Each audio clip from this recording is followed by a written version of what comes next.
Vamos lá. Vamos orar, né?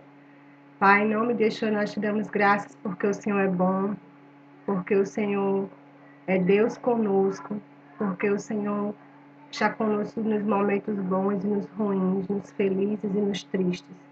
Obrigada pela presença do Teu Espírito Santo em nós, que nos consola e que nos dá força para prosseguir. Senhor, obrigada porque o Senhor tem guardado a cada um de nós, Senhor. Senhor, nos ajuda a guardar não só a nossa saúde, mas guardar o nosso coração, Senhor. Em nome de Yeshua, nesta noite, que o Teu Espírito Santo venha nos ministrar e falar conosco, Senhor, porque nós queremos Te conhecer cada vez mais. Abençoa cada irmão que está presente, Senhor, e os que ainda vão entrar, e que a Tua mão poderosa esteja sobre nós. Nós Te entronizamos nesta aula, Senhor. Em nome de Yeshua. Amém. Amém? Bem, gente, hoje a gente vai continuar. Vamos desligar os microfones. E hoje a gente vai falar sobre os atributos comunicáveis de Deus, mas num novo grupo. Hoje a gente vai começar um novo grupo chamado os atributos mentais de Deus, né? E que atributos mentais seriam esses, né? Seria a onisciência, a sabedoria e a fidelidade. Hoje a gente vai estudar sobre um só desses atributos mentais, que é o conhecimento de Deus, ou mais conhecido como onisciência. Então, assim, para minha surpresa, eu sempre pensei que a onisciência fosse um atributo incomunicável, né? Um atributo que pertencesse somente a Deus. Mas não, ele está incluído, né, na classificação dos atributos comunicáveis, daqueles atributos que ele compartilha conosco. E o que seria, né, esse conhecimento de Deus ou onisciência?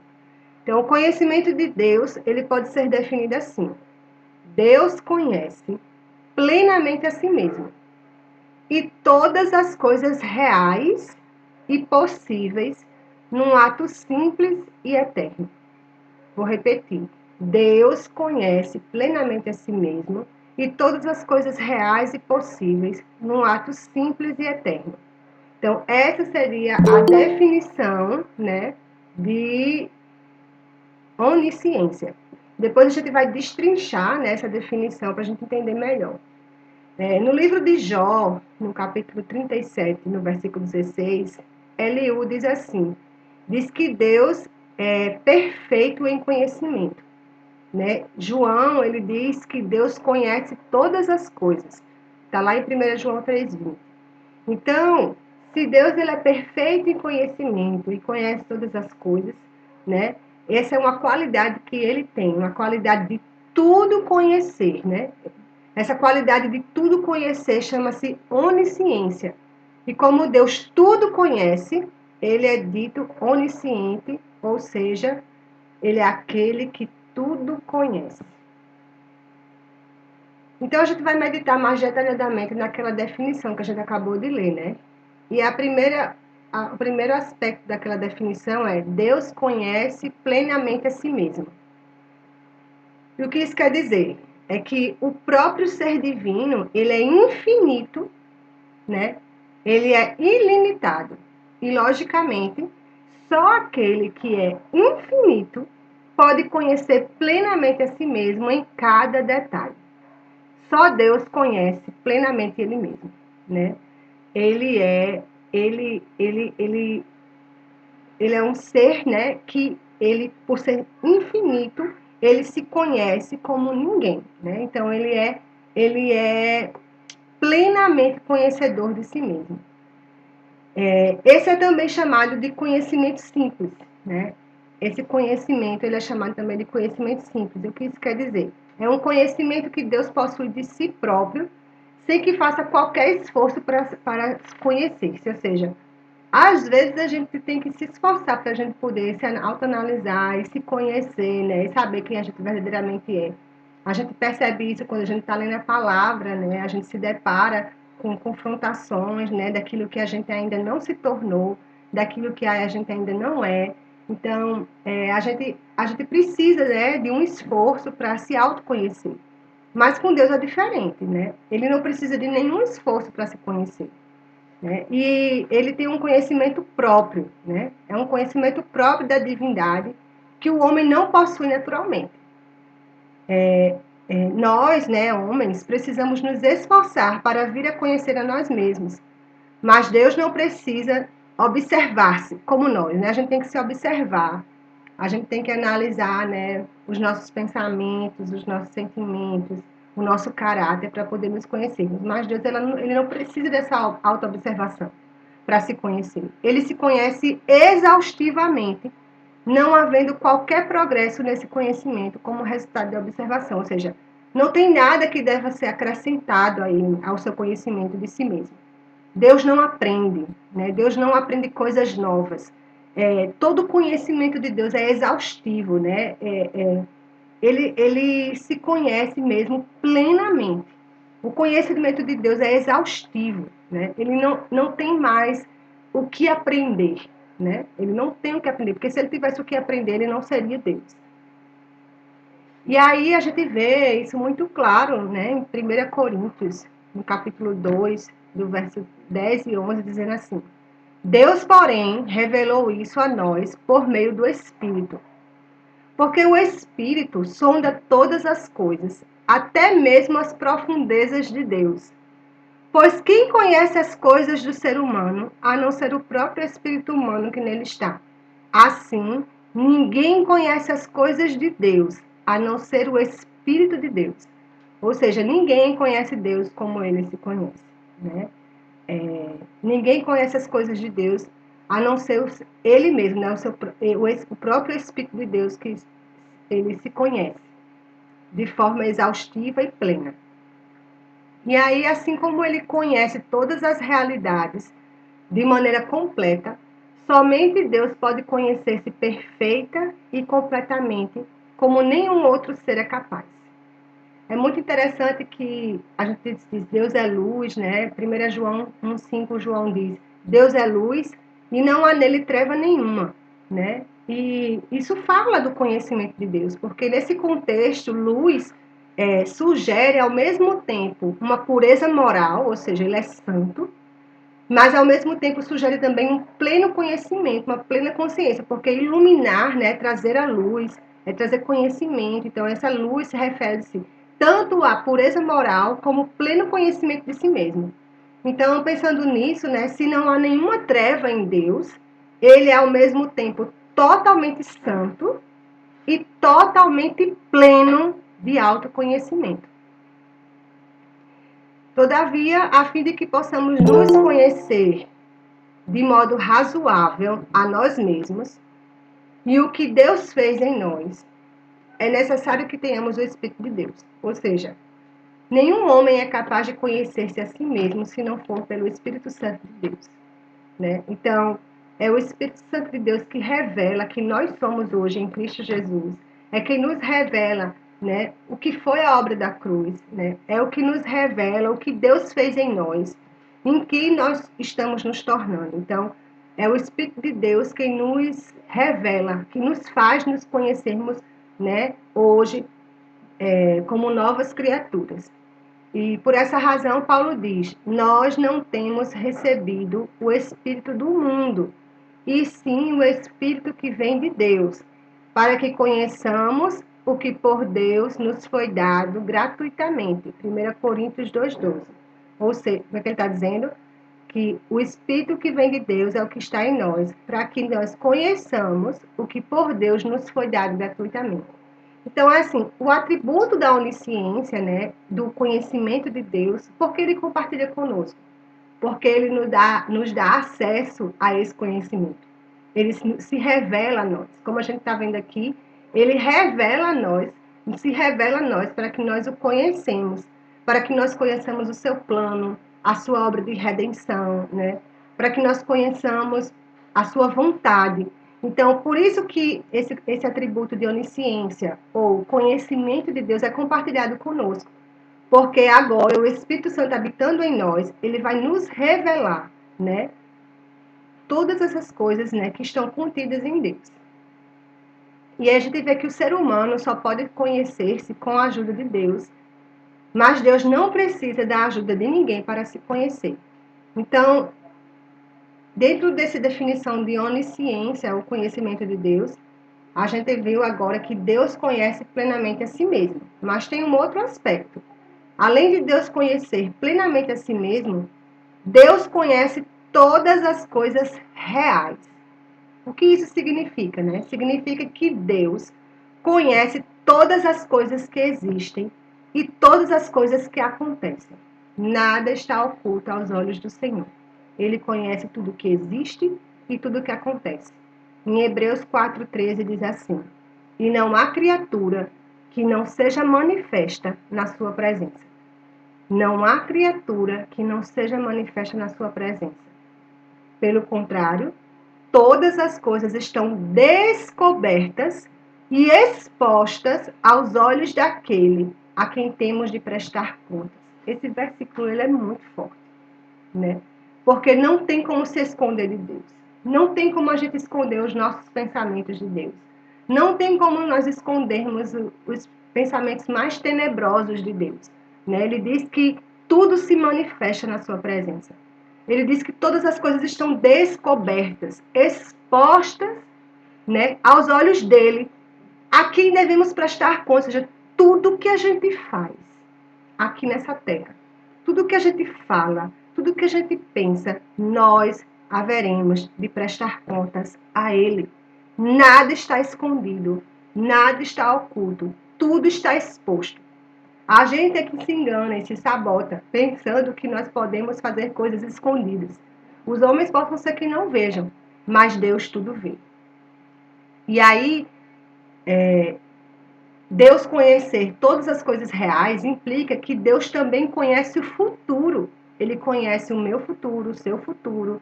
Ele conhece o futuro da humanidade, né? E ele diz assim em Isaías 46, 9 e 10. Lembre-se das coisas passadas, das coisas da antiguidade, que eu sou Deus e não há outro. Eu sou Deus e não há outro semelhante a mim. Desde o princípio anuncio o que há de acontecer. E desde a antiguidade revelo as coisas que ainda não sucederam. Eu digo, o meu conselho permanecerá em pé e farei toda a minha vontade. Então, Deus é um Deus que, desde o princípio, anuncia o que há de acontecer. Desde a antiguidade, ele revela as coisas que ainda não sucederam. Por quê? Porque ele conhece o futuro. Deus não é pego de surpresa, né? Eu costumo dizer, quando o Senhor, quando Gênesis foi escrito, Apocalipse já estava pronto, né? Então, toda a Bíblia, tudo já está determinado por Deus. Ele já sabe, nenhum homem surpreende a Deus, né? Ele conhece o futuro de cada pessoa, ele conhece o futuro da história da humanidade. Por quê? Porque ele diz que o conselho dele permanecerá em pé e ele fará a sua vontade. Então, Deus, ele conhece o futuro. Ele também conhece os mínimos detalhes da vida de cada um de nós. Ele conhece os mínimos detalhes. Jesus diz assim em Mateus 6,8: não sejam, portanto, como eles, porque o Pai de vocês sabe o que vocês precisam, antes mesmo de lhe pedirem. Ou seja, Deus sabe os mínimos detalhes. Ele sabe o que a gente precisa, mesmo antes da gente pedir. Em Mateus 10,30 diz: e quanto a vocês, até os cabelos da cabeça de vocês estão todos contados. Imagine só, que eu e você temos um Deus que sabe quantos cabelos tem na nossa cabeça. Que ele conhece os cabelos da nossa cabeça.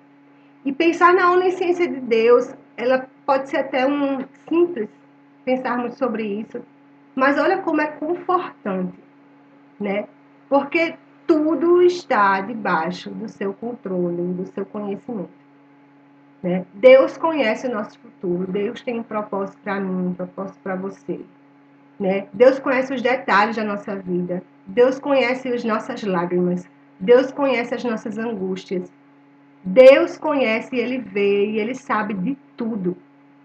E isso é confortante, sabe por quê? Porque Deus está nos vendo e Ele intervém em nosso favor.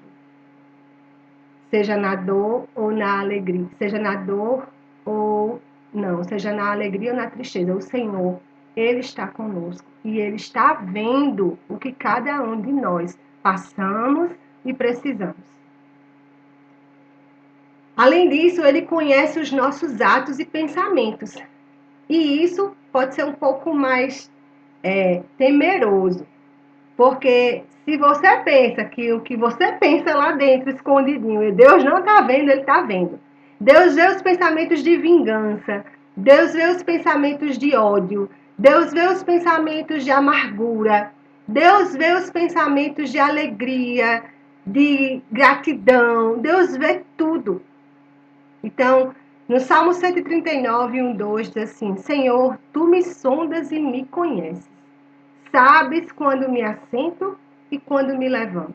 De longe conhece os meus pensamentos. E isso deve trazer temor a mim e a você.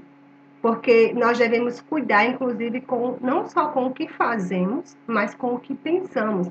Porque Ele conhece.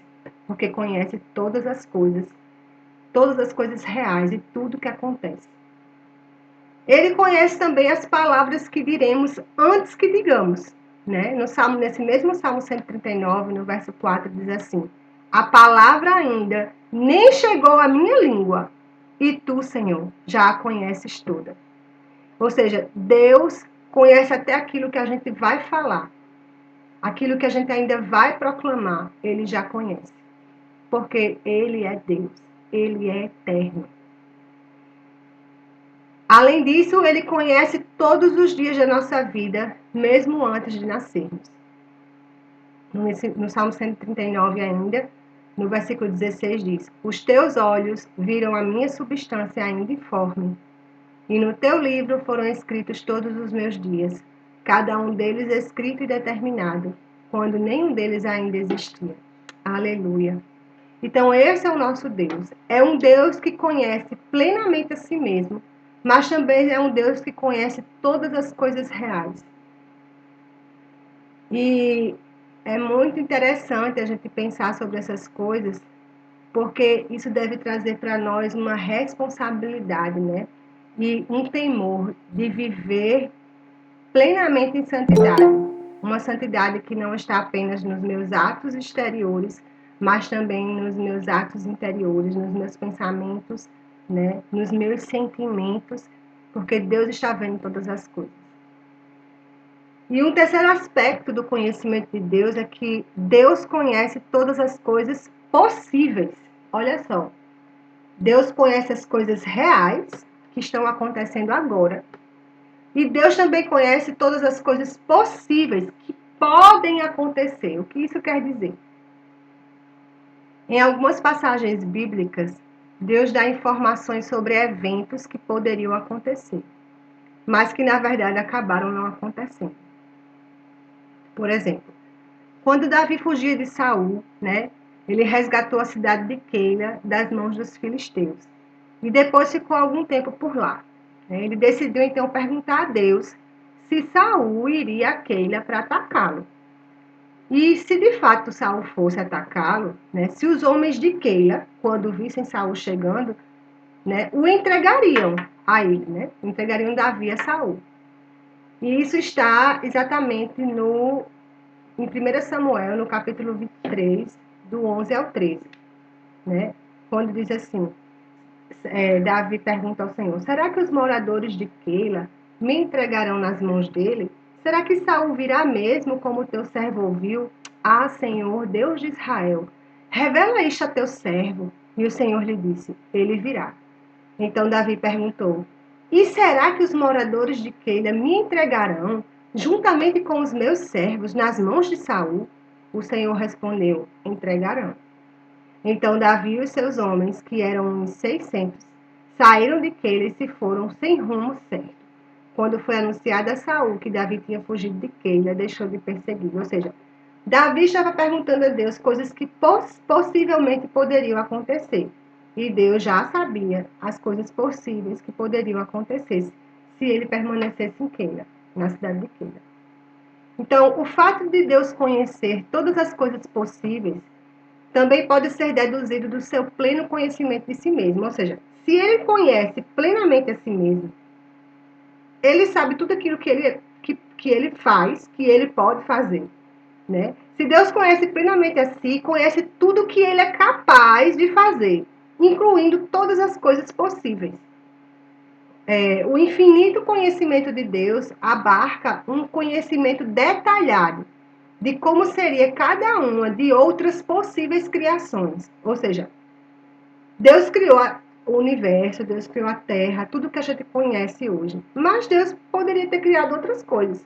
Deus poderia ter criado outros universos, outros planetas. Deus poderia ter criado outras raças humanas, assim, né, como nós, que a gente hoje não tem conhecimento disso, né? E ele, além de poder ter feito tudo isso, ele saberia exatamente o que aconteceria com cada uma dessas criações. O que possivelmente poderia acontecer, ele já sabe, né? Ele já sabe exatamente o que teria acontecido a cada uma dessas coisas. Então, ele é um Deus que conhece as coisas possíveis. Por isso que Deus, a gente não surpreende Deus, gente, né? A gente faz escolhas, mas Deus já conhece todas as escolhas que a gente pode fazer. É, tenho um exemplo bem interessante sobre isso. É como se a vida da gente fosse um jogo de cartas, né? Como se a vida da gente fosse um jogo de cartas, e nós temos aquelas cartas nas mãos, e Deus já conhece cada jogada possível que você possa dar. Deus já conhece todas as cartelas que você pode dar com aquelas cartas. Todos os jogos, né? Ele sabe exatamente em cada um que vai dar. O que vai alterar ali são as minhas escolhas. Qual carta eu vou jogar? Mas Deus já conhece tudo. Deus sabe de todas as coisas. É por isso que o salmista, né, no Salmo 139, no verso 6 diz: Tal conhecimento é maravilhoso demais para mim. É tão elevado que não posso nem atingir. Não tem como atingir. Não tem como a gente entender esse conhecimento, né, exaustivo e tão pleno. E em Isaías 55:9 diz: Porque, assim como os céus são mais altos do que a terra, assim os meus caminhos são mais altos do que os seus caminhos, e os meus pensamentos são mais altos do que os pensamentos de vocês. Nós não conseguimos alcançar os pensamentos de Deus. Nós não temos essa capacidade, né? Por mais que ele compartilhe conosco o conhecimento dele, né? Nós não, os pensamentos dele sempre serão mais altos que os nossos. E aí tem um último aspecto, né, do conhecimento de Deus, que Deus conhece tudo num ato simples. O que isso quer dizer? Esse simples aqui é no sentido de que não é dividido em partes. O conhecimento de Deus não é dividido em partes. Ele não conhece esse pedaço da cidade, aí ele conhece aquele outro pedaço de João Pessoa, e ele conhece o outro pedaço. Não. Ele conhece João Pessoa toda. Ele conhece a humanidade toda, né? Num ato simples. O conhecimento de Deus não é dividido em partes, passado, presente e futuro. O conhecimento de Deus ele conhece tudo simultaneamente. Isso significa que Deus está sempre plenamente consciente de tudo. Antes, ele sempre sabe todas as coisas simultaneamente. Todos os fatos e todas as coisas que ele sabe estão sempre plenamente presentes na sua consciência. Não precisa, portanto, raciocinar para chegar a conclusões como nós. E ele não precisa nem ponderar cuidadosamente antes de responder como nós, pois sabe o fim desde o princípio e jamais aprende nem esquece de nada. O conhecimento de Deus não é meramente um ato simples, uma coisa que é simples, ele conhece tudo ao mesmo tempo, o tempo todo, né? E ele não é só esse ato simples, mas ele é um ato eterno. Porque o que acontece, a diferença é que Deus é eterno, Deus está numa outra dimensão de tempo diferente da nossa. A nossa dimensão de tempo é passado, presente e futuro. Mas com Deus não é assim. Deus essa questão de passado, presente e futuro, para Deus não existe. Ele é eterno. Ele vê tudo ao mesmo tempo. Então, por isso que diz que o Cordeiro já foi sacrificado desde a fundação do mundo. Porque desde a fundação do mundo, isso já está estabelecido, já tinha acontecido. Faltava apenas ele se manifestar nesse tempo, nessa esfera temporal humana, né? Que ele chegou a se concretizar no nosso espaço e tempo, né? Então, essa é a diferença. Porque Deus é eterno. Por isso que ele conhece tudo ao mesmo tempo, simultaneamente. Que é difícil para nós entender, porque a gente tem essa noção sobre passado, presente e futuro. Então, o futuro para Deus, na realidade, não é futuro, porque ele já conhece, ele já sabe, né? Já foi determinado, já aconteceu para ele. Falta acontecer para nós, aqui nessa esfera temporal. Então, isso significa que o conhecimento de Deus jamais muda, nem aumenta, né? Porque ele já conhece tudo. Então, alguém pode objetar, né, que Deus promete esquecer os nossos pecados. Dizendo assim, mas se Deus não esquece, se Deus não muda, se não aumenta, porque ele diz que dos nossos pecados não se lembra mais, né? Aí a gente tem que entender que essa questão de dizer que dos meus pecados ele não lembra mais, não quer dizer que ele esqueceu. Quer dizer que, certamente, essa passagem pode ser interpretada assim. Deus jamais deixará novamente que o conhecimento desses pecados que eu cometi outrora exerça alguma influência no meu relacionamento hoje com ele. Ele vai esquecer os meus pecados em relação ao nosso relacionamento. Não é que ele esqueceu, né? Que ele não tem memória.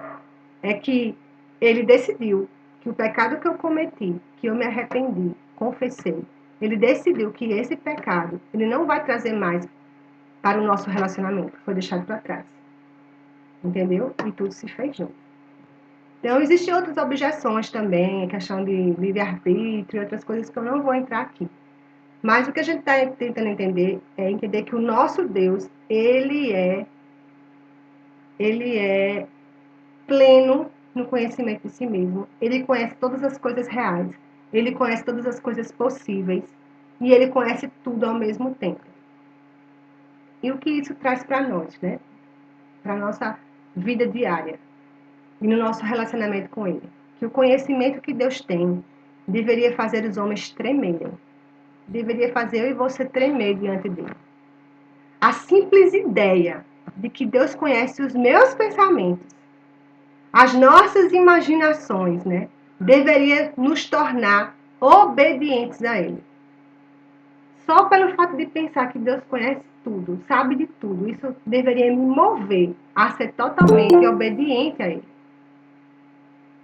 Porque ele é um Deus vingador.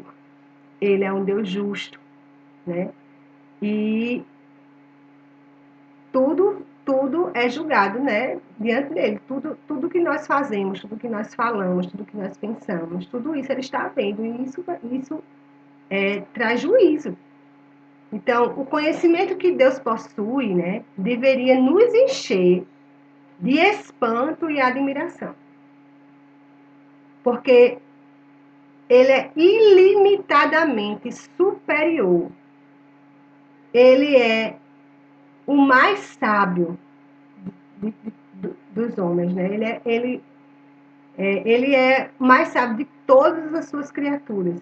Nenhum de nós sabe o que vai acontecer amanhã, mas todo o nosso futuro está perante os olhos de Deus. E isso deve trazer um temor, mas também deve trazer um consolo. Porque se eu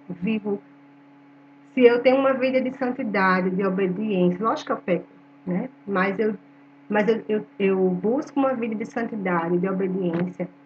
Esse conhecimento de Deus deve me trazer consolo, porque eu sei que a minha vida está nas mãos dele e que ele conhece todos os meus dias e o meu futuro, tudo está nas suas mãos. Né? Ao contrário, se eu levo uma vida superficial e sem comprometimento com Deus, sem compromisso com ele, isso deve gerar em mim um temor, porque, né, o juízo de Deus vem.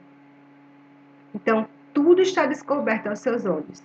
E isso nos faz admirá-lo e adorá-lo. É isso, gente. A onisciência ou conhecimento de Deus é um atributo comunicável conosco, né? Porque através do Espírito Santo que habita em nós, nós recebemos revelação de Deus, recebemos revelação, né, das coisas da nossa vida, das coisas diárias, assim, aí entra no âmbito, né, de profecias, palavras de sabedoria e outras coisas.